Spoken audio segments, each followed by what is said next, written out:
Estamos a tan solo 6 días de las elecciones primarias de la oposición para conocer retos, desafíos y cómo avanza la logística de este proceso.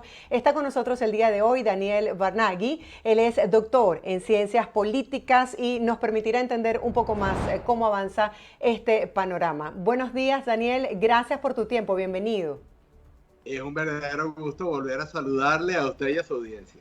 Gracias, Daniel. Ya me aprendí perfectamente el apellido, Barnaghi. Pero a la perfección. Ya no se me olvida más, lección aprendida. Quisiera que Muchísimas comenzáramos gracias. hablando por los desafíos que afronta la Comisión Nacional de Primarias. Veíamos recientemente que el presidente Jesús María Casal decía que algunas personas todavía tenían dudas con respecto a sus centros electorales. Quisiera que nos dieras tu visión desde afuera, cómo has visto la logística cuando quedan tan solo 6 días. Sí, bueno, evidentemente hay varios temas sobre los cuales tenemos que discutir para poder analizar esto bien. Claro. Ciertamente ellos están haciendo un esfuerzo encomiable, increíble, loable, laudable, o sea, de verdad que uno se queda muy agradecido con que haya personas de esta talla académica, intelectual, moral, organizacional, al frente del proceso. Me parece que ellos además han sido muy comedidos, muy discretos, muy decorosos en sus declaraciones, muy ponderados, de tal manera de que realmente yo felicito a esta Comisión Nacional de Primaria, que me recuerda con bien la que encabezó la doctora Teresa Albanes hace un poco más de 10 años, que también fue una experiencia extraordinaria para el país. En aquel momento fue la primera, esta es la segunda experiencia de esta naturaleza, y realmente yo creo que se tomaron las lecciones que se aprendieron de aquella oportunidad. Pero naturalmente vivimos en un país completamente diferente que el del 2012, donde la parte de la organización es complicada, es difícil. Obviamente aquí en esta oportunidad es unas primarias que yo he querido llamar las primarias entre los vecinos, porque bueno, ha habido que poner sitios de votación, centros de votación, donde centro entre comillas, que quizás en otras oportunidades uno no estaba acostumbrado, y que también se agradece mucho porque muestra el talante ciudadano del país y la verdadera búsqueda de soluciones por la vía electoral, aunque reconozco que ha habido muchas dificultades de naturaleza organizativa ante la visión de alguien que no ha estado involucrado. Yo lo estoy viendo desde afuera como académico. Yo no participé de ninguna manera con la Comisión Nacional de Primarias. Me he dedicado solamente a estudiar el tema como investigador. ¿Consideras que los centros de votación son suficientes para llevar a cabo unas elecciones primarias y además de esto, la campaña informativa? ¿Sientes que la gente realmente está informada sobre el proceso? Sí. Bueno, con respecto a su segunda pregunta, que es muy importante, se ha hecho un gran esfuerzo, pero que ha sido torpedeado. Ese esfuerzo torpedeado viene, por supuesto, por ámbitos pertenecientes al sistema que está en el poder, pero también me he dado cuenta de que ha habido deserciones, tanto dentro del Comité Nacional o la Comisión Nacional de Primarias, como de partidos políticos que realmente han desapostado por las primarias una vez que se dan cuenta que no tienen, digamos, mayores oportunidades de triunfo. Eso me entristece, me parece mezquino, es una opinión personal, yo puedo estar perfectamente equivocado, pero es lo que he visto y eso me entristece. Y eso ha redundado en que no todos los canales y todas las vías de información que se querían utilizar al inicio se estén utilizando en este momento. Pero sí creo que en líneas generales ha habido bastante información, sobre todo porque casi todos los candidatos o la mayor parte de los candidatos hizo de verdad cada quien unas campañas que yo califico de excepcionales. Han recorrido el país, se han dado a conocer, algunos ya eran más conocidos, otros menos, pero realmente en líneas generales la campaña, el aglutinar a la gente, el hacer las convocatorias y que las convocatorias tuvieran asistencia y de verdad algunas muy importantes, realmente permitió también difundir la información. Ahora, con respecto a su primera pregunta, fíjese, hay dos maneras de ver esto. Si uno lo ve en términos netamente estadísticos, uno pudiera pensar que no hay suficientes centros, porque normalmente hay una serie de proporciones per cápita que se usan, algunas para elecciones municipales, regionales, locales, primarias, o sea, eso está relativamente bien estudiado y bien tabulado en la ciencia política cuantitativa. ¿Qué pasa en esta situación en particular? Bueno, aquí se juntaron dos cosas. En primer lugar, varios candidatos declinaron y dieron su apoyo a un candidato o una candidata que es la que aglutina de una manera muy distanciada la preferencia de los electores que van a participar en las primarias, ¿no? No es la única, pero es la que aglutina la mayor cantidad de... Ahora, ¿cómo crees de tú, Daniel, que percibe el pueblo venezolano en líneas generales estas dos declinaciones de la candidatura? Una que le ha dado el apoyo a María Corina Machado y otra que no. Pero en líneas generales, ¿tú crees que es decepcionante para la gente el hecho de que no participen en las primarias? Para eso quiero usar un concepto previo que es el de coalición. Las elecciones primarias, cuando se entrega, digamos, la participación por uno de los candidatos hacia otro, no es para formar un gobierno de coalición. Es decir, cuando se acepta recibir el apoyo de un determinado partido, no es para construir una línea de gobierno intermedia junto con ese partido, que es lo que se llama coalición. Aquí no hay coaliciones, aquí hay simplemente apoyo, porque esto es una elección primaria. De entendido eso, la candidatura que no apoyó a la que tiene la preferencia mayoritaria resultó muy decepcionante, porque entonces ahí se habla un poco de altivez, se habla un poco de un orgullo que no necesariamente es muy sano en este momento de la política venezolano, y realmente queda un mal sabor. En el otro caso, independientemente de los juicios de valor que nosotros pudiéramos tener sobre la persona, sobre el partido, etcétera, ese partido tiene electores, esos electores van a ir a las primarias, van a votar y hay una línea partidista. Entonces, nos guste o no nos guste, cada quien puede tener su opinión sobre los partidos políticos son la base para la construcción de una democracia. Entonces, cuando hay una línea partidista que indica hacia dónde votar, uno está fortaleciendo la democracia, mientras que si un partido no da una línea partidista, está debilitando el partido y está debilitando la intención de construir una democracia. De tal manera que, bueno, ahí está mi opinión bastante clara. Eso, ¿no? No, no le escuché. Que yo entiendo que ellos deben estar conscientes de ese efecto. Claro, lo que pasa es que en Venezuela, y desde que se ha estudiado la ciencia política, en realidad es que somos república, tenemos un problema de mesianismo político muy importante, donde ese mesianismo político, muchas veces por egoísmo, muchas veces por intereses, que en este momento son mezquinos, quizás en otros momentos son válidos, ¿no? Pero en este momento son egoicos, son intereses, mira, si no soy yo, no es nadie. Y ese mesianismo político, en líneas generales, le ha hecho mucho daño al país. Y estoy hablando desde 1830 para acá.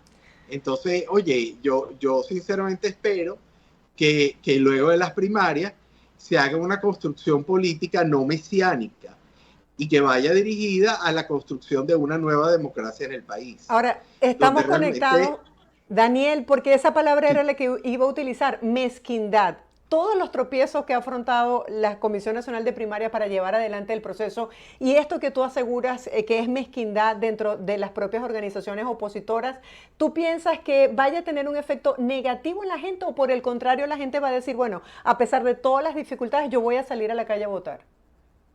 Lo más interesante de este fenómeno que estamos viviendo de las primarias es los cambios de conducta en cuanto a la confianza interpersonal en las instituciones, que usted sabe que es mi línea de investigación, todo lo que es capital social, de hace muchísimos años. Y bueno, nosotros estábamos enfrentando, después de lo que ocurrió los meses subsiguientes al 2019, bueno, una crisis de confianza terrible, hasta que esta alternativa de buscar por las primarias un candidato unificado, unitario, volvió a generar una confianza. Esa confianza también disparó un liderazgo en particular, y yo creo que aunque haya no todos los centros de votación que uno quiera, la gente está participando del proceso dándole su confianza. A mí me gustaría que le dieran el voto también, o sea, que la gente fuera, participara, y ciertamente no diera por hecho de que hay un ganador, sino es distinto cuando un candidato es proclamado, porque le da una legitimidad de origen espectacular. Esa legitimidad de origen es la que se necesita en las primarias. No importa quién gane, aunque haya un candidato o una candidata muy claramente visible encabezando las encuestas. Cualquier cosa puede pasar. Pero el hecho de la proclamación es lo que todo el mundo va a ver. Y eso es muy importante en este momento para restaurar la confianza, no solo en la capacidad que tiene el venezolano de dirigir su destino, sino de Venezuela como país ante el concierto global de naciones. Claro, rescato ese mensaje porque no es solamente la importancia de que ganes el candidato que tiene la preferencia, sino también con el apoyo de la mayor parte de la gente. O sea, la cantidad es importante en este caso. Daniel, ¿cómo ves la participación de los venezolanos en el exterior y con esta debilidad de lo que está ocurriendo ahora en Argentina? Sí, bueno, lo de Argentina, lamentablemente, yo creo que eso se hubiera podido manejar mejor. El hecho que haya una elección presidencial no colida por el tipo de público. Hay muy pocos venezolanos que tienen que ir a votar en ambos procesos, ¿no? Pero en realidad yo pienso que eso se hubiera podido mejorar. Pero yo creo que hay un entusiasmo a nivel global, pero es un entusiasmo tibio. Es decir, el venezolano que está en el extranjero está muy diseminado, y por ejemplo en el caso de Estados Unidos es imposible cubrir todo el territorio de uno de los países más grandes del mundo. Yo sí creo que hay entusiasmo, creo que va a haber una participación, pero en líneas generales es muy importante entender que este tipo de procesos tienen niveles de abstención bastante altos. Y eso no debe desilusionarnos y no debe sorprendernos. Y es probable que en el exterior haya un poco más de abstención. Estoy hablando a nivel global, no de países puntales. Yo creo que va a haber participación en Colombia, en Perú, en Ecuador, va a haber participación en Estados Unidos, por supuesto, creo que en México, pero en el resto de los países del mundo puede que no tengamos la participación que deseamos, pero eso no invalida el proceso. El proceso se está haciendo, va a obtener resultados, va a obtener votos y va a haber una proclamación a nivel global. Y eso es lo importante en este momento, Mario. No puedo terminar la entrevista sin que toquemos el punto de las inhabilitaciones. ¿Qué pudiese pasar después del 22 de octubre si los candidatos que lleguen hasta allí están inhabilitados? Sí, tengo dos respuestas, una pragmática y una ética. La respuesta pragmática es que eso se va a decidir en alguna medida en las negociaciones que se están llevando a cabo sottovoce, pero de las cuales todos sabemos, donde yo creo que es uno de los temas que se van a plantear, y eso probablemente va a encauzar en términos pragmáticos qué va a pasar. En términos éticos, estas inhabilitaciones convalidan, o sea, quienes aceptan la inhabilitación, aceptan la falla del Estado de Derecho. Y eso a mí no me parece justo para la sociedad venezolana. Es decir, si se acepta una inhabilitación que no está absoluta, total y completamente ajustada al Estado de Derecho, a los procesos, lo que está escrito, es una inhabilitación que es irritante. ¿Me explico? Entonces, sí, darle fuerza a eso le resta poder ético al proceso de las primarias. Y yo soy de los que realmente piensa que aquí esto es una lucha que tiene un contenido ético, moral y jurídico muy importante, por lo cual el tema de la inhabilitación no puede ser decisorio en este momento con respecto a las primarias, y hay que comenzar a trabajar fuertemente y duramente para que esas inhabilitaciones desaparezcan del mapa político venezolano en el cortísimo plazo. Vamos a hablar un poco acerca de las encuestas que publican en el país favoreciendo a un u a otro sector. ¿Qué influencia o qué impacto pueden tener esas encuestas en la percepción del venezolano sobre lo que son las tendencias de voto? Sí, bueno, yo pienso que en este momento, según he podido ver, desde el punto de vista estadístico, las encuestas que yo he recibido eh, son bastante sólidas y están bastante alineadas, tanto en cantidad como en calidad, con respecto a quienes pudieran ganar esta elección primaria, ¿no? La aparición de una noticia en algún medio de comunicación particular y en particular del extranjero, no necesariamente en este caso va a cambiar de manera significativa el resultado de la elección. Pero ojo, de la misma manera que digo una cosa, digo la otra. Hay que tener mucho cuidado con las estadísticas. Cuando se va al campo a hacer trabajo estadístico, toda empresa puede tener falibilidad, aunque tenga una ficha técnica perfectamente bien montada, bien articulada, hecha con los cálculos y con los números muy, muy precisos, pero la realidad es que en los sistemas donde hay poca libertad de expresión, las personas cuando están siendo preguntadas cuál es su preferencia, no siempre dicen la verdad, porque tienen algún miedo. A veces simplemente se dejan llevar por la corriente. A veces responden lo que les provoca. Y eso también hay que entenderlo, y por eso uno habla de errores estadísticos, y siempre los puede haber, que uno espera que sean muy pequeños. Claro, uno espera que sean muy pequeños y que no afecten significativamente el resultado de una elección de esta naturaleza, que es una primaria. Porque, insisto, toda elección es distinta y toda técnica estadística para hacer el muestreo y hacer la búsqueda de los resultados también es diferente. En este caso, yo espero que no haya grandes alteraciones con respecto a lo que hemos venido viendo en las encuestas en los últimos tiempos.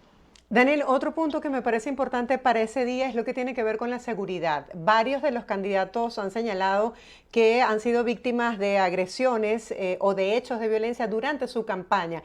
¿Qué se espera, qué se ha hablado sobre la seguridad ese día para los ciudadanos, para los electores, tomando en cuenta que no son centros de votación tradicionales? Sí, bueno, en primer lugar, claro, tenemos que entender que por más esfuerzos que se puedan estar haciendo, Venezuela es un país inseguro en líneas generales. Sin embargo, yo tengo la percepción de que aquí se va a hacer un trabajo para que no sea un problema de seguridad el que genere ruido en estas elecciones primarias, sobre todo en el contexto de unas negociaciones donde se está pidiendo que se relajen sanciones hacia Venezuela. De esta manera que yo pienso que sería extremadamente torpe permitir actos o focos o manifestaciones violentas cuando se están sentando los representantes del sistema frente a otros países y frente a la otra acera, por decirlo así, para pedir reconsideraciones sobre las conductas de las sanciones y las posiciones económicas de otros países hacia Venezuela. Usted podrá notar que esas palabras soy bastante optimista, pero es un optimismo cauto. Yo espero que no pase nada malo y espero que, por supuesto, quienes son los dueños de la violencia sean capaces de controlar a sus violentos. Claro, sería poco estratégico. Gracias por Muy acompañarnos, poco. Daniel, con este interesante análisis sobre lo que es Encantado. la política en Venezuela y cómo se están preparando para las primarias. Un placer haber conversado contigo. Feliz día y feliz semana. Gracias, Marjorie. Igualmente, saludos, feliz semana para ti y para todos ustedes. Gracias. Estábamos conversando el día de hoy con Daniel Barnaghi y justamente él es doctor en ciencias políticas y a tan solo 6 días de las elecciones primarias de la oposición nos presenta su visión, su análisis político.